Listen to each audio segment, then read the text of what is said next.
نحمده ونستعينه ونستغفره ونؤمن به ونتوكل عليه اما بعد. میرے محترم بزرگ اور عزیز بھائی، اللہ کے حبیب صلی اللہ علیہ وسلم نے یہ فرمایا کہ مرض کا تعدیہ نہیں ہوتا، یعنی ایک بیماری دوسرے کو نہیں لگتی۔ اس زمانے میں یہ لوگوں کا عقیدہ بنا ہوا تھا کہ کوئی وبائی مرض پھیلتا ہے جیسے طاعون، تو ایک سے دوسرے کو لگ جائے گا، دوسرے سے تیسرے کو لگ جائے گا، اور یہ بیماری پھیلتی ہے، اور بیماری میں خود تاثیر ہے کہ وہ دوسرے کو لگ جائے۔ یہ عقیدہ بنا ہوا تھا۔ امام الانبیاء نبی کریم صلی اللہ علیہ وسلم نے اس ایک جملے میں اس عقیدے کی جڑ کاٹ دی کہ نہیں بھائی، کسی کی بیماری کسی کو نہیں لگتی۔ یہ عقیدہ ہی غلط ہے کہ کسی کی بیماری کسی کو لگے۔ ہر ایک کو جو بیماری لگتی ہے اللہ کے حکم سے لگتی ہے۔ جس کے لیے اللہ چاہتے ہیں اس کو بیماری لگ جاتی ہے، جس کو نہیں چاہتے نہیں لگتے۔ بیماری میں تاثیر نہیں ہے کہ وہ خود اڑ کر کسی کو لگ جائے۔ کوئی بیمار ہے، اس کے پاس ہم گئے تو اس کی بیماری ہمیں لگ گئی، ایسا نہیں ہوتا۔ لا عدویٰ، حضور فرما رہے کہ ایک کا مرض دوسرے کو نہیں لگتا۔ تو ایک دیہاتی آئے اللہ کے حبیب صلی اللہ علیہ وسلم کے پاس، میں اللہ کے رسول، ہم تو دیکھتے ہیں کہ ہمارا اونٹوں کا ریوڑ ہوتا ہے اور سارے اونٹ صحت مند ہوتے ہیں، ایک اونٹ کو خارش لگتی ہے، کسی دوسرے ریوڑ کے اونٹ سے، دوسرے ریوڑ میں خارشی اونٹ ہوتے ہیں، ان کے اونٹوں میں سے ایک کے ہمارے ریوڑ کے اونٹ میں لگ جاتی ہے، پھر ایک کو خارش ہوتی ہے تو پورے اونٹوں کے ریوڑ کو خارش ہو جاتی ہے۔ تو ہماری آنکھوں کا مشاہدہ ہے کہ ایک بیماری، ایک اونٹ کی بیماری دوسرے اونٹ کو لگ گئی، دوسرے سے تیسرے کو لگ گئی، پورا اونٹ کا ریوڑ خارشی ہو جاتا ہے۔ آنکھوں کا مشاہدہ یہ ہے، اور آپ فرما رہے ہیں گویا لا عدویٰ، مرض کا تعدیہ نہیں ہوتا۔ یہ تو مشاہدے کے خلاف بات ہے۔ آنکھوں سے تو یہ نظر آ رہا ہے کہ ایک اونٹ دوسرا کی خارش دوسرے کو لگی، پورا ریوڑ خارشی اونٹوں کا ہو گیا۔ تو اللہ کے حبیب صلی اللہ علیہ وسلم نے اس بات، اس مشاہدے کی بھی نفی فرمائی کہ ایسا نہیں ہے۔ یہ بتاؤ کہ جو پہلے اونٹ کو بیماری لگی وہ کہاں سے لگی؟ سب سے پہلے جو اونٹ کو خارش لگی وہ کہاں سے لگی؟ وہ اللہ کے حکم سے لگی، تو پورے ریوڑ کو بھی اللہ کے حکم سے لگی۔ لہذا یہ جو سمجھا جاتا ہے کہ بھئی یہ بیماری دوسرے کو لگ جائے گی، یہ غلط عقیدہ ہے۔ اللہ کے حکم سے بیماری لگتی ہے، اللہ جسے چاہتے ہیں اسے لگتی ہے۔ اگر یہ بیماری ایک دوسرے کو لگ جاتی تو بھائی کہتے ہیں کہ بھئی جس کو خارش کا مرض ہو جائے نا تو اس کا تولیہ بھی الگ کر دو، اس کا صابن بھی الگ کر دو، اس کے برتن بھی الگ کر دو۔ کیوں؟ اس لیے کہ یہ دوسرے کو لگ جائے گی، گھر کے افراد کو، اور بظاہر دیکھنے میں آتا ہے لگ جاتی ہے۔ پھر ڈاکٹر یہ کہتے ہیں کہ سب اپنے اپنے تولیے الگ کر لو، سب کے صابن الگ ہوں، کیونکہ ایک صابن استعمال کریں گے تو یہ سب کو لگے گی۔ تو بھائی یہ جو ڈاکٹر خود بیٹھا ہوا ہے اور روزانہ 100 مریض دیکھ رہا ہے خارش والوں کو، اسکن اسپیشلسٹ ہے، تو روز اس کے پاس خارش کے 100 مریض آ رہے ہیں، تو اس کو تو خارش نہیں لگ رہی۔ یہ تو خارشیوں کے درمیان بیٹھتا ہے اور روز بیٹھتا ہے اور برسوں بیٹھتا ہے، تو برسوں بیٹھتا ہے، یعنی مشاہدہ تو یہ ہے کہ یہ برسوں روزانہ 100 مریض دیکھتا ہے، اور یہ کہتا ہے گھر میں ایک آدمی کو خارش لگی ہے تو سب کے تولیے الگ کر دو ورنہ اس کو بھی خارش لگ جائے گی۔ یعنی گھر میں ایک آدمی کو خارش لگی تو سب کو لگ جائے گی، اور یہ خود خارشیوں کے درمیان روز بیٹھتا ہے، 8 گھنٹے بیٹھتا ہے، اور برسوں اس کی ڈیوٹی اسی شعبے میں ہوتی ہے۔ صبح سول ہاسپٹل میں بیٹھتا ہے، شام کو پھر صدر میں بیٹھتا ہے، سارا دن خارشیوں کو دیکھتا ہے، اس کو خارش نہیں لگتی، اور کہتا ہے کہ سب کے الگ کر دو۔ تو معلوم ہوا کہ اللہ کے حکم سے لگتی، جس کو چاہے لگ جائے۔ آشوب چشم آتی ہے، آنکھوں کی بیماری آپ دیکھتے ہیں تو بظاہر مشاہدہ یہ ہے کہ ہر ایک کو لگتی ہے، ایک گھر کے ایک آدمی کو لگی، پھر دوسرے کو لگی، پھر تیسرے کو لگی، سب کی آنکھیں سوج جاتی ہیں، تو بظاہر یہ سمجھا جاتا ہے کہ یہ بیماری پھیل رہی ہے، ایک بیماری دوسرے کو لگ رہی ہے۔ اللہ کے حبیب صلی اللہ علیہ وسلم فرماتے ہیں لا عدویٰ، نہیں بھائی، مرض کا تعدیہ نہیں ہوتا، یہ بیماری ایک کی دوسرے کو نہیں لگتی، اللہ کے حکم سے لگتی ہے، جس کے لیے اللہ فیصلہ کرتا ہے۔ جس کے لیے فیصلہ ہو گیا اس کو لگ جائے گی، جس کے لیے فیصلہ نہیں ہوا اس کو نہیں لگے گی۔ لہذا جب بعض گھروں میں آشوب چشم کی بھی بیماری آتی ہے تو بعض کو لگتی ہے، بعض کو نہیں لگتی، اسی گھر میں رہتے ہوئے نہیں لگتی۔ اور جو آنکھوں کے اسپیشلسٹ ہیں ان کو نہیں لگتی، وہ سارا دن یہ آشوب چشم کے مریض دیکھتے ہیں، سارا دن دیکھتے ہیں، ان کو نہیں لگتی، باقی کو لگ جاتی۔ تو معلوم ہوا کہ ایک کی بیماری دوسرے کو نہیں لگتی۔ مگر ایک اور حدیث آتی ہے، اس میں یہ ہے کہ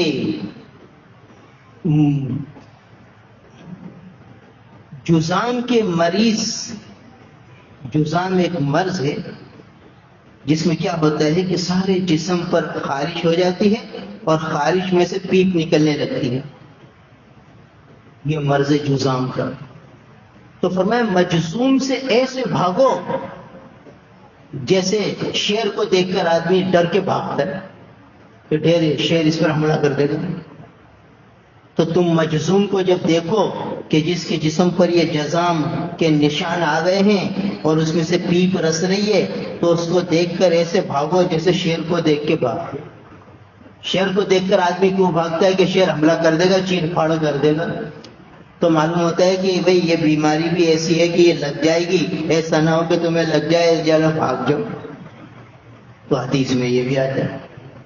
دوسری جگہ یہ آتا ہے لا عدویٰ، کہ ایک کی بیماری دوسرے کو نہیں لگتی، اور وہاں یہ بتایا جا رہا ہے کہ احتیاط کرو بھائی، مجذوم کے پاس نہ بیٹھو، مجذوم سے بھاگ جاؤ۔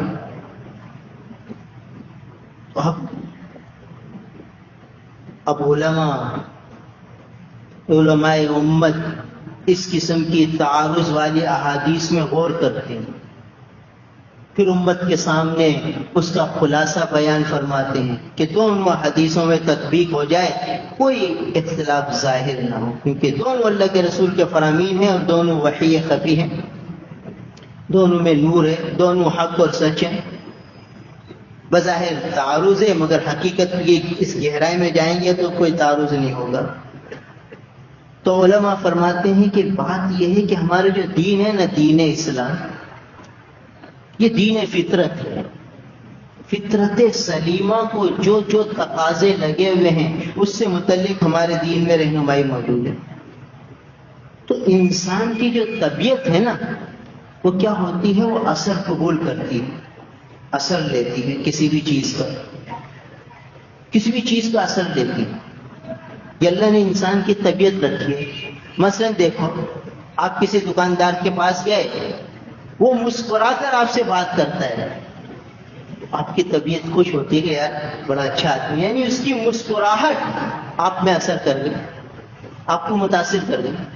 اور ایک بڑے غصے سے بات کرتا ہے یا اس کے چہرے پر بڑی سنجیدگی ہے، تو آپ کے دل میں ایک دوسرا تصور آتا ہے، آپ کو اس دکان پر کھینچاؤ نہیں ہوتا۔ اب ایک چیز آپ کو لینی ہے، دو دکاندار ہیں، ایک دکاندار ہمیشہ سنجیدہ رہتا ہے، ایک دکاندار مسکرا کر آپ سے بات کرتا ہے، تو آپ کے دل کا کھینچاؤ اس طرف ہوگا جو مسکراہٹ کر ملتا ہے کہ چیز لینی ہے تو بھائی اس سے کیوں نہیں لیتے کہ سنجیدہ ہے۔ یہ طبیعت نے اثر قبول کیا اس کے عمل کا، اس کی مسکراہٹ کا، کہ اس کی مسکراہٹ نے آپ کو کھینچا۔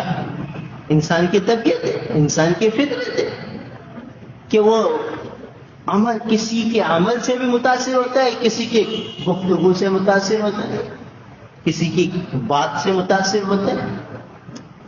ایک آدمی نے گالی بک دی آپ کو تو آپ کے جسم میں بھڑک آ گئی، غصہ آ گیا، مجھے کیوں گالی بکی؟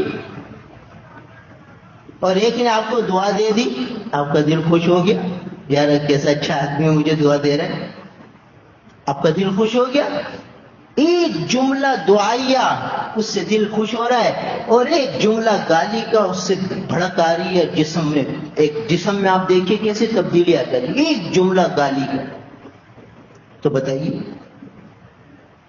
یہ انسان کی طبیعت ہے جو اثر قبول کرتی ہے. یہ فطرت، انسان کی فطرت اللہ نے رکھی ہے. تو کیا ہوتا ہے